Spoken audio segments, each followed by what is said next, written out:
편 19편은 크게 두 부분으로 구분되어 있어요.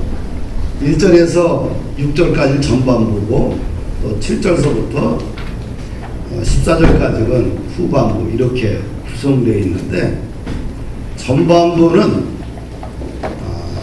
일반계시에 대해서 다뤄요. 일반계시. 하나님의 일반계시 뭐냐?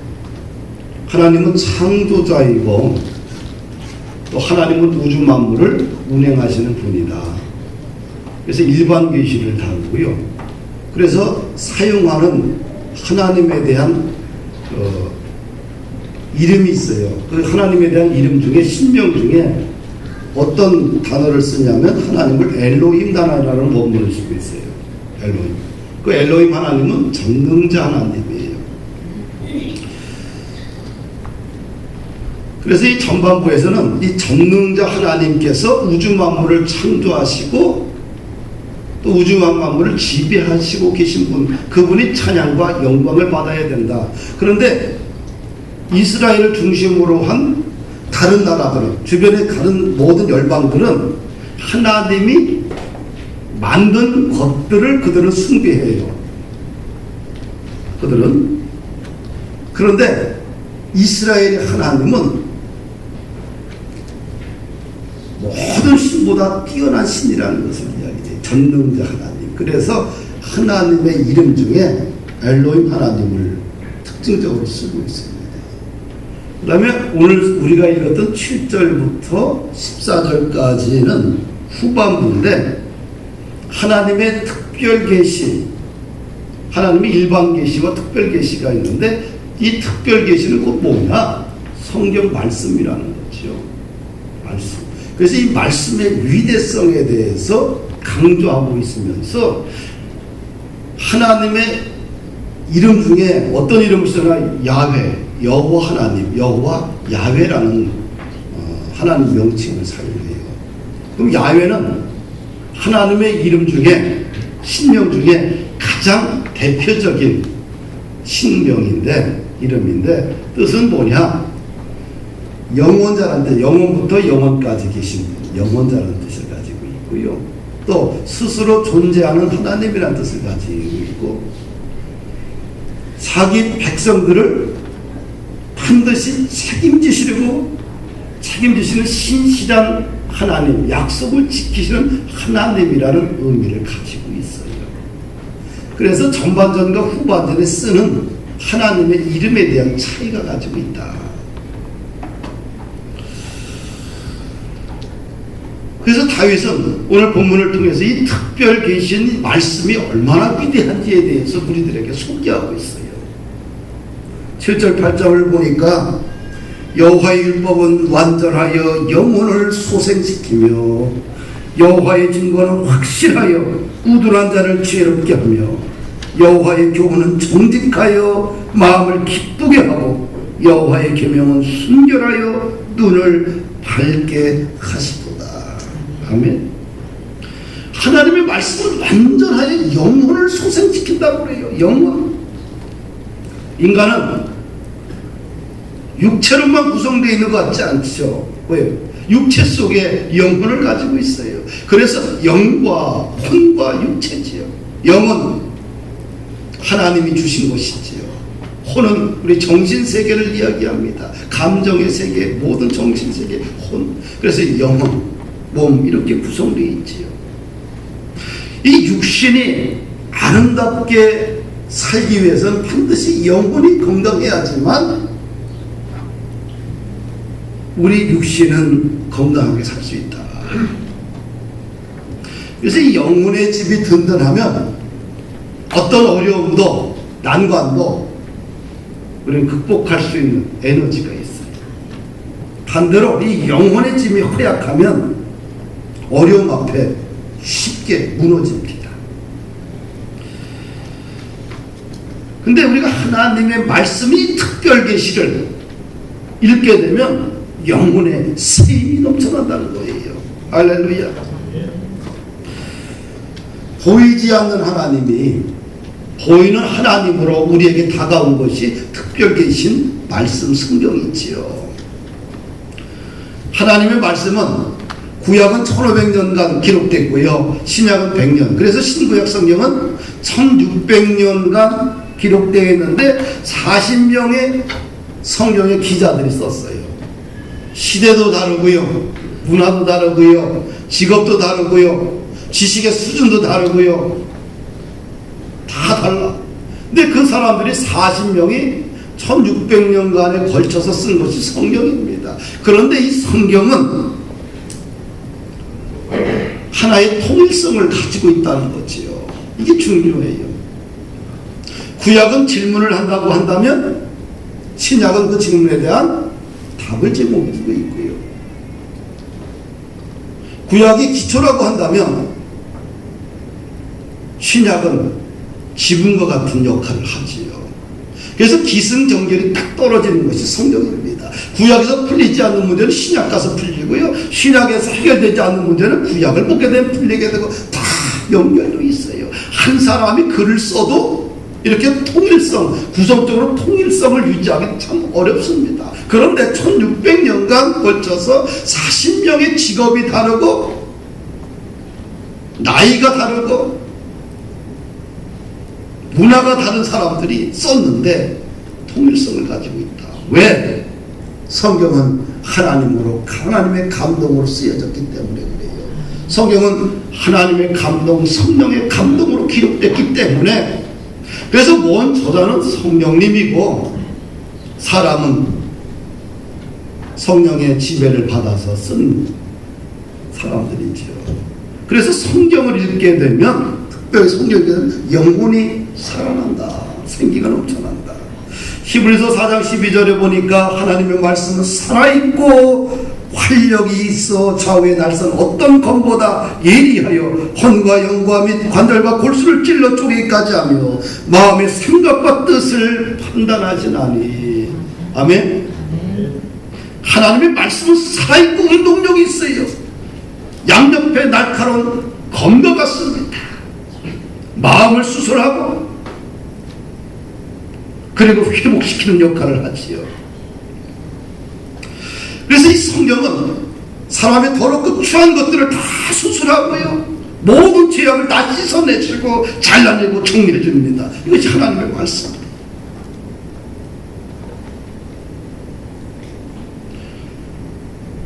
말씀이 무엇이기에 이런 역사가 일어나느냐? 말씀이 곧 하나님이기 때문에 그래요. 그래서 요한복음 1장 1절에 보니까 태초에 말씀이 계시니라. 이 말씀이 하나님과 함께 계셨으니 이 말씀은 곧 하나님이시니라. 말씀이 곧 하나님이고 하나님이 곧 말씀이라는 거지요. 왜 하나님의 말씀은 영혼을 소생시키느냐? 베드로전서 2장 23절 25절 말씀을 보니까 너희가 거듭난 것은 썩어질 씨로 된 것이 아니요 썩지 아니할 씨로 된 것이니 살아있고 항상 있는 하나님의 말씀으로 되었는지라. 그러므로 모든 육체는 풀과 같고 그 모든 영광은 풀의 꽃과 같으니 풀은 마르고 꽃은 떨어지되 주의 말씀은 세세토록 있도다 하였으니 너희에게 전한 복이 곧 이 말씀이니라.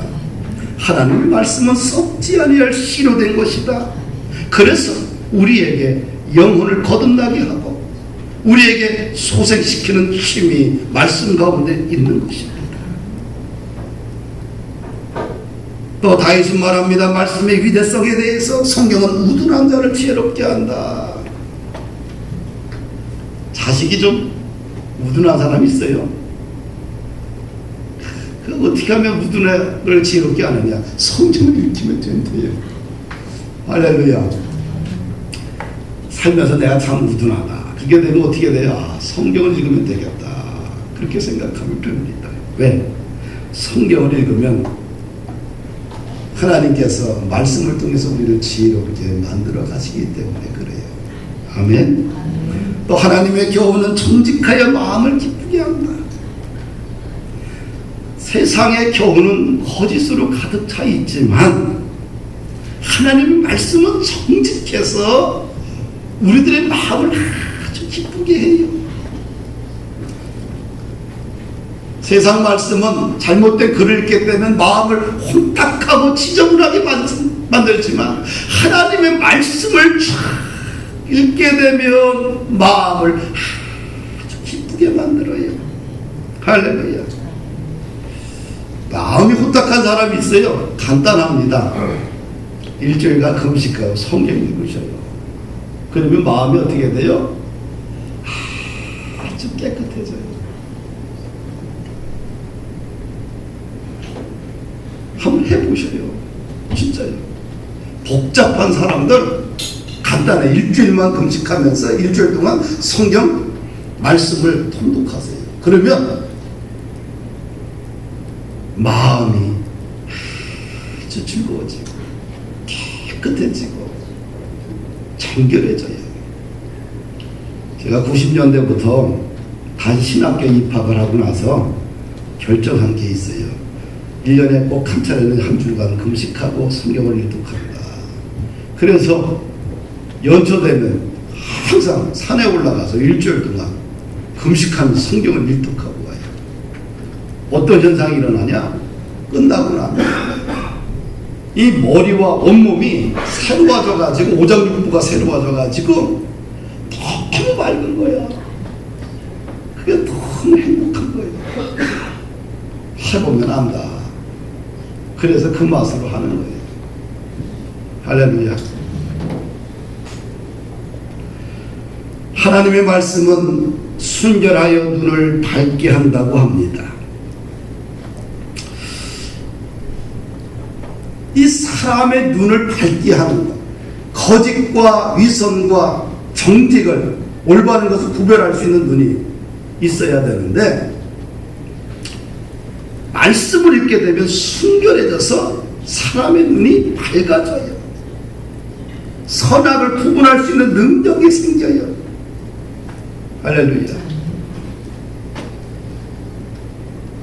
바울이 믿음의 아들 디모데에게 이런 이야기를 합니다. 성경의 능력에 대해서 가르쳐 주는데, 성경은 구원에 이르는 지혜를 준다. 디모데후서 3장 15절 이하를 보니까, 또 어려서부터 성경을 알았나니 성경은 능히 너로 하여금 그리스도 예수 안에 있는 믿음으로 말미암아 구원에 이르는 지혜가 있게 하느니라.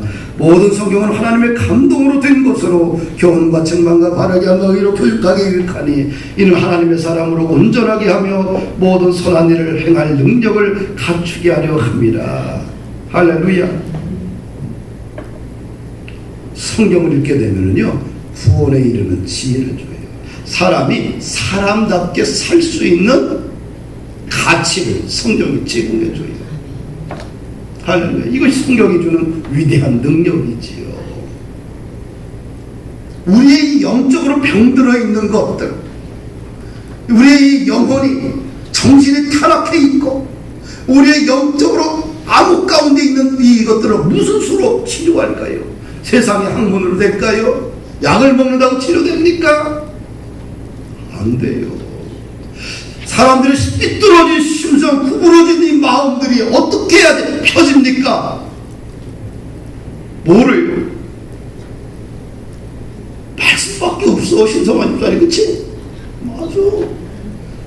신성한 집사님 마음 부끄럽다는 얘기 아니고 말씀이라고 미리 대답했기 때문에 얘기한 거예요. 네? 사랑하는 여러분들, 방법은 그거 하나예요. 이 구부러진 우리 자녀들의 마음들, 혼탁해져가는 우리 정신세계, 잘못된 가치관으로 썩어 문드러져 있는 우리 이 정신세계, 영적으로 병들어 있는 것들을 무슨 수로 이것을 고칠 수 있을까요? 성경은 말씀밖에 없다고 해요. 할렐루야. 다윗이 두 번째 말씀을 대하는 마음의 자세가 나와요. 9절 10절 보니까 여호와를 경외하는 도는 정결하여 영원까지 이르고 여호와의 복도 진실에 다 의로우니 곧 그은 곧 많은 순문보다도 사모할 것이며 꿀과 소리꿀보다 더 달도다. 하나님의 말씀은 정결하기 때문에, 그렇죠?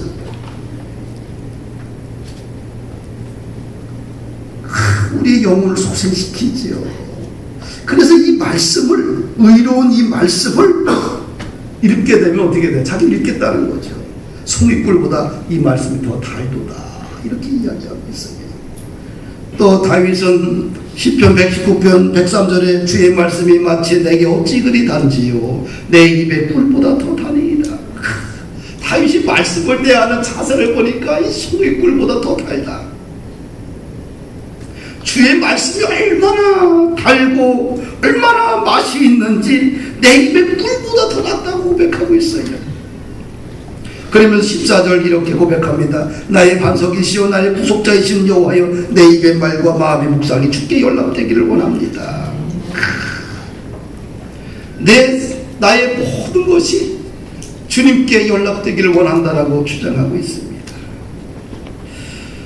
사랑하는 여러분들, 말씀을 대하는 삶의 자세, 이렇게 말씀 속에 위대한 능력이 있구나. 내가 이 말씀을 이제 사랑하고 읽고 내가 이 말씀을 내가 매일같이 묵상해야 되겠다. 이런 마음을 좀 가지시기 바랍니다. 그래서 이 말씀이 나를 주장해 주시옵소서. 내 마음에 내 입술에 모든 것들이 주님께 연락되기 원합니다. 할렐루야. 그러면 이 성경을 세 번째는 어떻게 돼요? 읽어야 돼요. 우리가 상상하는 것보다 성경은 위대한 보물창고입니다. 우리의 인생을 기름지게 하는 모든 것이 성경 안에 들어있어요. 나의 모든 문제가 해결 열쇠가 성경 안에 다 있어요. 성경을 반드시 읽게 되면 내 인생의 모든 문제를 다 해결할 수 있는 키가 있다는 겁니다. 성경을 읽어야지요. 성경을 읽으면 하나님을 알게 되고 하나님의 뜻을 알게 되고 하나님의 뜻이 예수 그리스도를 믿는 것이구나 알게 되는 것이요. 우리가 인공지능 시대를 살아가요. 앞으로 120살 정도는 무난히 살 수 있는 세대에 우리가 있습니다. 그런데 우리 시대에 결코 변하지 않는 것이 하나가 있다고 한다면 말씀 성령입니다. 인공지능 세대에 또 120세기의 삶 동안에 수많은 문제들이 있지만 그 문제 속에서 영원히 변하지 않는 것은 하나님 말씀밖에 없어요. 그래서 우리가 먼저 해야 할 일은 근심 걱정이 아니라 하나님의 말씀을 읽어야 돼요. 시편 1편에 보면 복 있는 사람은 오직 여호와의 율법을 즐거워하며 그의 율법을 주야로 묵상하는 자로다. 아멘. 훌륭한 기업가가 되고 싶습니까? 훌륭한 학자가 되고 싶습니까? 훌륭한 성도가 되고 싶습니까? 성경을 읽어야 돼요. 그러면 하늘의 기적의 창고가 열린다. 아멘. 계시록 1장 3절에 보니까 이 말씀을 읽는 자와 듣는 자와 지키는 자가 복이 있다 말씀해 주셨어요. 할렐루야. 다윗도 고백합니다. 시편 103편 97절 보니까 내가 주의 법을 어찌 그리 사랑하는지요 내가 그것을 말씀을 종일 작은 소리로 읊조리이다. 하루 종일 주의 말씀이 얼마나 좋은지 옹알옹알하고 있는 거예요. 그런 성도가 많기를 원합니다. 그냥 너 뭐하니? 아유 하나님 말씀을 옹알옹알거리고 있어요. 읊조리고 있어요. 귀하지요. 성령의 지배를 받겠지요. 할렐루야. 다윗은 하나님의 말씀 지배를 받고 살았어요. 그래서 그의 인생이 복된 거예요. 성경 말씀을 읊조리고 살다 보면 영적인 에너지가 성경에서 나와요. 만약에 내 눈과 귀가 입이 멀어졌다고 한다면 소경이 되어 있는 거예요. 왜? 성경과 거리가 멀어졌다는 걸 반증하는 것이지요. 우리가 성경과 거리가 멀게 되면 세상적인 가치로 생각을 하고 세상적인 언어로 생각을 하고 언어로 말을 하고 언어로 결론을 맺게 돼요. 그러나 하나님의 말씀인 성경의 영적인 에너지의 지배를 받게 되면 세상적인 가치가 아니라 하늘의 가치로 보게 되고요. 하늘의 가치로 판단하고 하늘의 가치로 생각하고 하늘의 가치로 말하기 시작하는 거예요. 차원이 다른 거예요.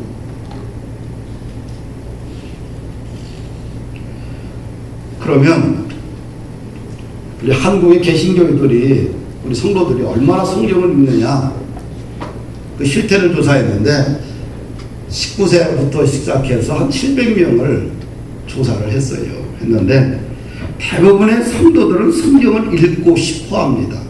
71.5%가 성경은 하나님의 말씀이다라고 고백했고 72.6%가 삶의 답을 성경에서 찾은 적이 있다고 답했어요. 그럼 왜 성도들은 성경을 찾느냐? 그 이유가 무엇이냐라고 질문을 했더니 41% 이상이 하나님과 가까워지기 위해서, 19.4%가 삶의 말씀을 적용하기 위해서, 14.2%가 힘들 때 위로받기 위해서. 그런데 성도들은 성경 읽기를 매우 힘들어하고 있어요. 25.3%가 4명 중 1명이 성경을 한 번도 안 읽는다고 그래요. 성경이 나에게 영적인 유익도 주고 성경이 하나님의 말씀인 것도 분명히 고백하는데 전혀 안 읽고 있는 사람 4사람 중에 1사람이라고 그래요. 왜 그러면 성경을 왜 이렇게 읽기가 어려우냐? 그걸 질문해 봤더니 64%가 의지가 없어서, 31%가 습관이 안 돼서, 25%가 삶이 너무 바빠서. 이것이 오늘 우리들의 현주소지요. 대부분의 사람들이 성경을 하나님의 말씀으로 인정하지만 성경을 많이 안 읽고 있습니다. 그러니까 어떻게 돼요? 영적인 힘이 점점 떨어지는 거죠. 그러면서 현실을 뛰어넘는 에너지가 없는 거예요. 종교개혁자 마틴 루터는 종교개혁을 하면서 오직 화두는 하나예요. 오직 성경입니다. 이 성경이 전체를 끌고 가는 핵심이었어요. 한국교회도 이 땅에 말씀을 부흥이 일어나서 오늘과 같은 부흥이 찾아온 것이죠.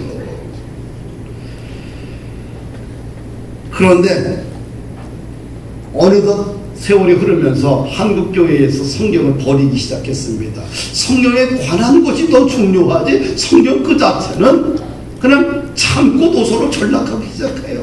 주일 낮 예배 때에 그냥 그 한 구절, 한 두세 구절 읽는 것으로 끝내버립니다. 그냥 간식 정도지요.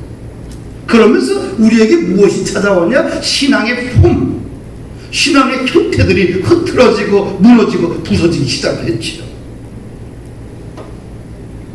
오직 말씀, 오직 성경이란 주제에서 멀어지면서 신앙의 질서와 믿음의 폼들이 흐트러지고 완전히 망가져버리기 시작한 거죠.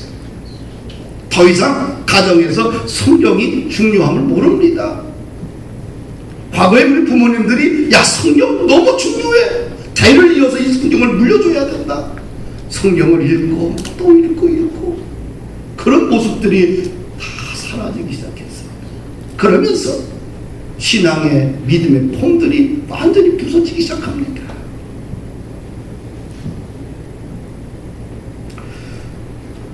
오늘날 이런 문제들을 고민하고 있던 사람들이 있었어요. 미국에는 영화를 보니까 드라마로 성경이 제작되어 있어서 사람들이 많이 봐요. 근데 돈 주고 사야 돼. 근데 빌왕이라는 사람이 있어요. 우리 성결교회 목사의 자녀입니다. 맨하탄에서 큰 돈을 벌었어요. 국제적인 투자자인데 큰 돈을 벌었어요. 서울신학대학에도 돈을 몇십억을 기증하고 그랬어요.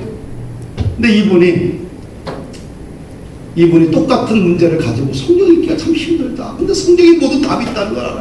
그러다 이분이 이제 성경을 들으면서 큰 은혜를 받고 한국에 드라마 바이블을 만들어야 되겠다. 오디오로 된 걸 만들어야 되겠다. 4년 전에 거액을 투자해서 지금 만들었어요. 드라마 바이블이라는 게 있을 거예요. 근데 대부분 만들면 돈 벌려고 하잖아. 이 사람이 돈을 다 대요. 무료로 모든 앱을 다 다운받게 돼 있어요. 저도 그걸 듣고 있어요. 거기에 우리나라의 정상급 성우들과 연예인들이 자원봉사를 합니다. 100명 이상.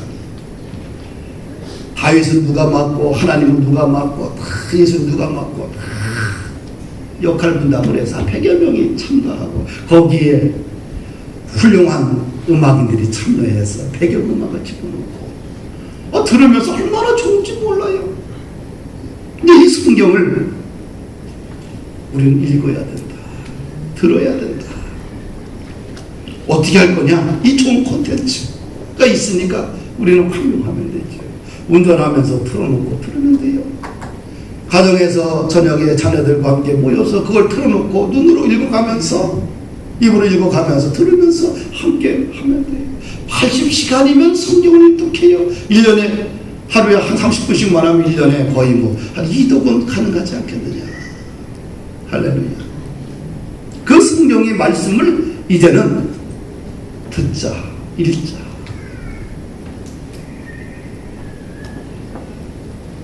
그 다음에 마지막으로 따라합시다. 실천하자. 살아있는 말씀을 읽으면 분명히 하늘 문이 열립니다. 모든 문제를 해결받습니다. 우리가 말씀을 읽고 그 다음에 실천하게 되면 우리 인생을 모래 위에 집을 짓는 것이 아니라 반석 위에 집을 져요. 그러나 말씀을 읽고 실천하지 않으면 우리 인생을 모래 위에 집을 짓는 것과 같습니다. 예수님께서 산상수훈을 말씀하셨죠. 산에서 복음을 가르쳤어요. 근데 우리 그리스도인들은 두 가지 시민권을 갖고 있습니다. 천국의 시민권과 이 땅의 시민권 두. 그래서 우리는 천국에 예수 믿는과 동시에 천국의 시민권이지만 여전히 우리는 이 땅의 시민으로 살아가야 돼요. 그러면 천국 백성이 이 땅에서 어떻게 살아야 되느냐? 산상수훈 5장 같은 5장에 7장까지 보면 거꾸로 살라는 거예요. 거꾸로 살라. 오리를 가자면 심리를 가지고 이 땅의 사람들이 무엇을 먹을까 마실까 입을까에 인생에 초점을 둔다고 한다면 너희들은 먼저 하나님 나라와 의를 구하는 인생을 먼저 살아라. 포도를 달라면 속옷까지 줘라. 형제를 미워하지 말라. 오히려 축복하라. 완전히 패러다임을 바꾸죠. 거꾸로 살라는 거예요. 이 거꾸로 살라는 것의 마지막 비유가 반석 위에 짓는 집에 대한 비유지요. 말씀을 듣고 실천하잖아요. 그러면 네가 반석 위에 집을 짓는 거지만 말씀을 듣고 실천하지 않으면 넌 모래 위에 집을 짓는 거다. 모래 위에 집을 짓게 되면 평상시 괜찮지만 환란이 찾아오면 하루아침에 무너지지만 반석 위에 집을 짓게 되면 환란과 고난이 찾아와도 무너지지 않는다. 이렇게 결론을 지어요. 그리고 나서 그 설교 말씀을 듣고 나니까 사람들이 놀라는 거예요. 예수님의 권위 앞에. 야, 예수님이 가르치는 것은 권위가 있더라. 왜? 서기관들과 같지 않고 권위가 있더라. 근데 그렇게 설교하고 나서 8장에 마태복음 8장에 산에서 내려오면서 사역이 시작이 돼요. 마태복음 8장 1절에 보니까 예수께서 산에서 내려오시니 수많은 무리가 따르니라. 참. 산상수훈을 말씀하고 나서 산에서 내려왔더니 수많은 무리가 따라오는데 거기에 누가 나타나냐? 나병 환자가 예수님께 와요. 하필이면 나병 환자입니다. 문둥병 환자예요. 문둥병 환자는 뭡니까? 저주받은 인간들입니다. 사람들과 가까이 있으면 안 돼요. 부정하기 때문에. 그와 말을 해서도 섞어서도 안 돼요. 그걸 만져서도 안 돼요. 그걸 부정한 인간이 되는 거예요. 그런데 예수님이 그 나병 환자에게 몸을 만지면서 이런 말씀을 해요. 내가 원하노니 깨끗함을 받으라 하시니 그가 즉시 나병이 깨끗하여진지라. 산에서 내려오자마자 좋은 사람 만났으면 좋은데 하필이면 율법이 규정한 범법자를 만난 거예요. 그런데 그 사람을 예수님은 싹 피해서 간 게 아니라 그 사람을 만지면서 당시 율법을 거부하면서 그 사람의 병을 치료해 주셨어요. 왜 이 말씀을 합니까? 왜 이렇게 성경이 연결됩니까? 우리는 이제 살면서 진짜 하나님의 말씀을 내 삶을 통해서 살아내야 돼요. 증명해야 됩니다. 예수님은 자기 인생을 통해서 증명하셨어요. 실천하셨어요. 할렐루야. 우리의 삶을 더럽히는 사람들, 이들을 향해서 우리는 어떻게 말씀을 증명할 것인가, 삶으로 살아낼 것인가가 오늘 우리들의 숙제입니다. 제자 양육의 초점이 뭘까요? 배웠어요. 그 말씀대로 살라는 거죠. 살아내야 됩니다. 그래야지만 뭐가 된 게 그리스도의 권위가 회복되는 거예요.